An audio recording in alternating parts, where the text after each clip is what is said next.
Assalamualaikum warahmatullahi wabarakatuh. Perkenalkan, nama saya Risma Melinda Puspita Ningtyas dari Pendidikan Guru Sekolah Dasar Universitas Muhammadiyah Purworejo. Di sini saya akan mempresentasikan tentang jurnal saya yang berjudul Kaitan Antara Metode Ilmiah dengan Keterampilan Problem Solving, yang ditulis oleh saya sendiri, Risma Melinda Puspita Ningtyas dan Nur Naziza. Yang pertama adalah metode penelitian. Metode penelitian yang digunakan yaitu dengan metode studi literatur. Metode studi literatur adalah metode pengumpulan data berdasarkan sumber tertulis, baik berupa buku, artikel, majalah, dan jurnal atau dokumen-dokumen yang relevan, berdasarkan dengan permasalahan yang dikaji. Kajian ini bersumber dari beberapa jurnal, baik jurnal nasional maupun jurnal internasional, terkait keterampilan problem solving dan berpikir tingkat tinggi atau HTS. Yang pertama adalah HTS. HTS atau kemampuan berpikir tingkat tinggi dibagi menjadi 4 kelompok. Kemampuan memecahkan masalah, membuat keputusan, berpikir kritis, dan berpikir kreatif.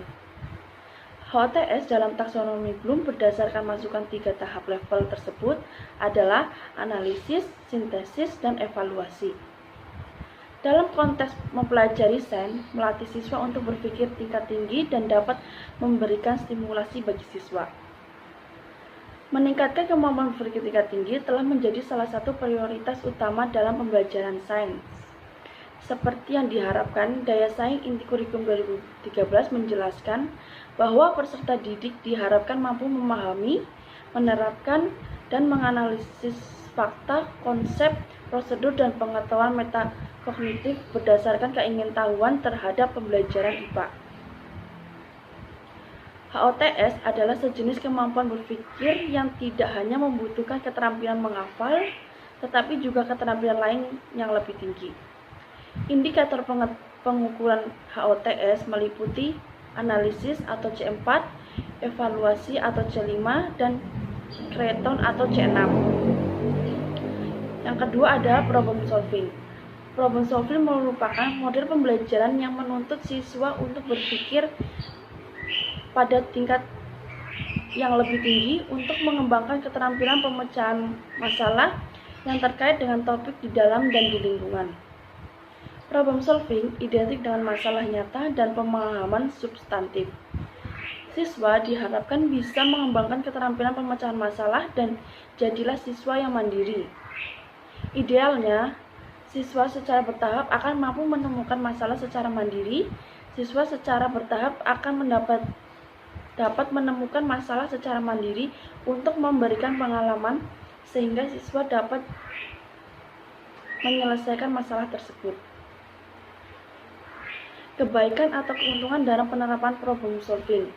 Yang pertama adalah mendidik murid untuk berpikir secara sistematis. Yang kedua, mendidik berpikir untuk mencari sebab akibat. Yang ketiga, menjadi terbuka untuk berbagai pendapat dan mampu membuat pertimbangan untuk memilih satu ketetapan. Yang keempat, mampu mencari berbagai cara jalan keluar dari suatu kesulitan atau masalah. Yang kelima, tidak lekas putus asa jika menghadapi suatu masalah. Yang keenam, belajar bertindak atas dasar suatu rencana yang matang. Yang ketujuh, belajar bertanggung jawab atas keputusan yang telah ditetapkan dalam memecahkan suatu masalah. Yang kedelapan, tidak merasa hanya bergantung pada pendapat guru saja. Yang kesembilan, belajar menganalisa atau persoalan dari berbagai segi. Yang kesepuluh, mendidik suatu sikap hidup bahwa setiap kesulitan ada jalan pemecahannya jika dihadapi dengan sungguh-sungguh. Yang ketiga ada pembelajaran IPA. Ilmu pengetahuan alam atau IPA adalah ilmu pengetahuan alam yang mempelajari tentang alam beserta isinya. Pembelajaran sains dibedakan menjadi 3 bagian, yaitu ilmu pengetahuan alam sebagai produk, proses, dan sikap. Ismawati 2018. Dikatakan bahwa pembelajaran sains sebagai produk merupakan kumpulan hasil penelitian yang dilakukan oleh ilmuwan di seluruh dunia telah membentuk konsep yang teliti seperti aktivitas empiris dan aktivitas analitis. IPA sebagai produk antara fakta, konsep, prinsip, hukum alam, dan teori ilmiah lainnya. Dikatakan bahwa pembelajaran sains adalah proses, sains digunakan untuk menggali dan memahami pengetahuan alam tentang alam. Yang keempat adalah tujuan pembelajaran IPA. Tujuan pembelajaran IPA di SD adalah sebagai berikut. 1. Menumbuhkan perilaku positif dan rasa ingin tahu baik terhadap perkembangan iptek dan kebudayaan masyarakat. Yang kedua, memberdayakan kemampuan tiap-tiap peserta didik untuk mampu menyelidiki keadaan, menyelesaikan masalah, dan memutuskan kebijakan. Yang ketiga, menciptakan IPA sebagai bahan ajar kontekstual dan memiliki nilai kebermanfaatan. Dari kesimpulan yang di atas adalah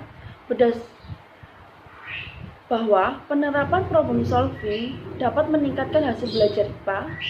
Pembelajaran problem solving dapat membantu siswa pada keterampilan berpikir kreatif dan pemecahan masalah terkait siswa menemukan solusi.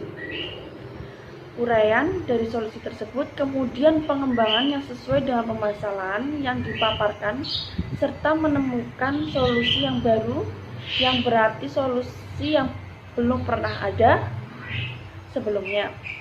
Model ini mendorong siswa untuk memahami topik dengan cara memperdalam dan meningkatkan motivasi belajar. Sehingga model ini tidak hanya meningkatkan pemahaman siswa, akan memiliki konsep yang tidak hanya dapat meningkatkan efek pembelajaran, tetapi juga meningkatkan keterampilan berpikir kritis mereka. Mungkin sekian presentasi tentang jurnal saya. Kurang lebihnya mohon maaf. Wassalamualaikum warahmatullahi wabarakatuh.